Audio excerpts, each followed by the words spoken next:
There's a certain kind of person who watches Friday night plans unfold on their phone with a feeling that borders on relief when they realize they have nowhere to be. While entire friend groups coordinate outfits and pre-game rituals, while social media fills with dinner reservations and concert tickets, these people are pulling on sweatpants and settling into their couch with a kind of contentment that baffles the people around them. If you've ever felt guilty for preferring your living room to a crowded bar, or if you've been called boring for choosing solitude over socializing, this video might explain something you've always felt but never quite understood. Because the psychology behind why some people genuinely love staying home isn't about laziness, social anxiety, or missing out.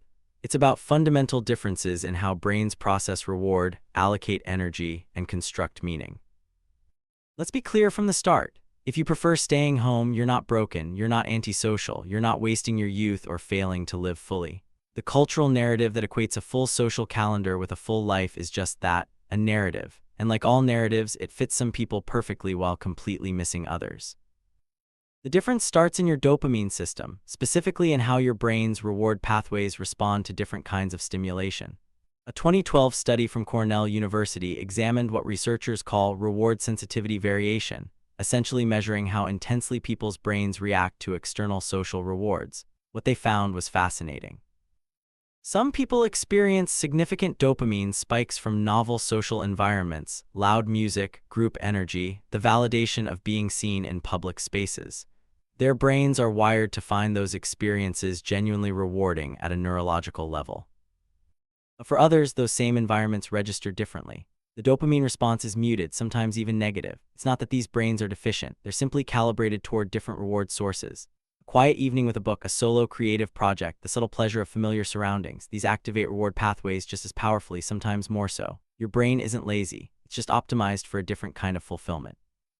Think about it this way. When you decline an invitation to a party and spend the evening at home instead, what actually happens in your emotional landscape? If you feel relief, contentment, maybe even a quiet kind of joy, that's your reward system speaking.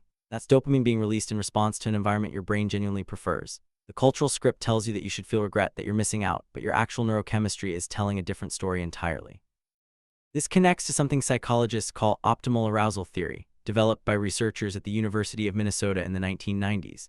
The core idea is simple but profound. Every nervous system has an ideal stimulation level where it functions best. Some people have high optimal arousal. They need intense, varied, socially dense experiences to feel engaged and alive. Others have low optimal arousal. They function best with less external stimulation, finding richness in subtlety and depth rather than intensity and novelty.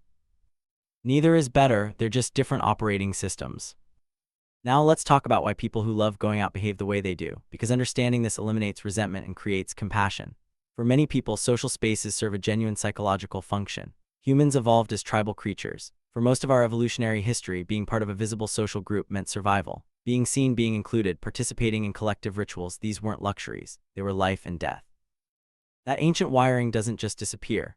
For some people, going out satisfies deep tribal instincts. It confirms belonging, it reinforces social bonds, it provides identity validation through group participation. When they post photos from a night out, they're not being shallow. They're engaging in a behavior that feels emotionally necessary, a modern expression of an ancient need to signal group membership and maintain social position. There's nothing wrong with that, it's deeply human. But here's where it gets interesting. People who prefer staying home often construct identity differently.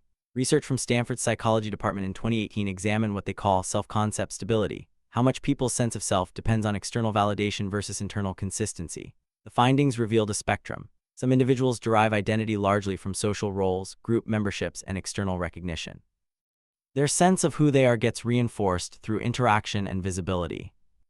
Others anchor identity internally. Their sense of self comes from values, interests, creative pursuits, intellectual engagement, private reflection. They don't need constant external confirmation because their identity isn't built on social feedback loops. Staying home isn't isolation for them. It's returning to the environment where they feel most aligned with their actual self.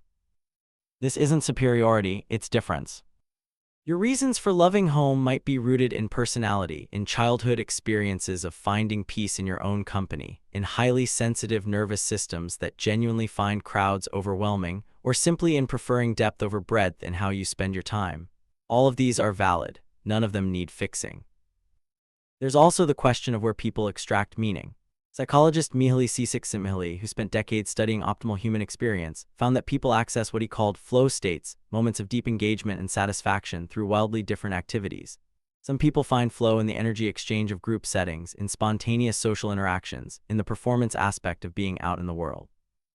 Others find flow in solitary concentration, in the slow accumulation of progress on personal projects, in quiet observation, in the kind of thinking that only happens when external stimulation stops competing for attention. Neither path is more meaningful. They're just different routes to the same human need for engaged, purposeful experience. Spectator-based meaning versus direct engagement meaning.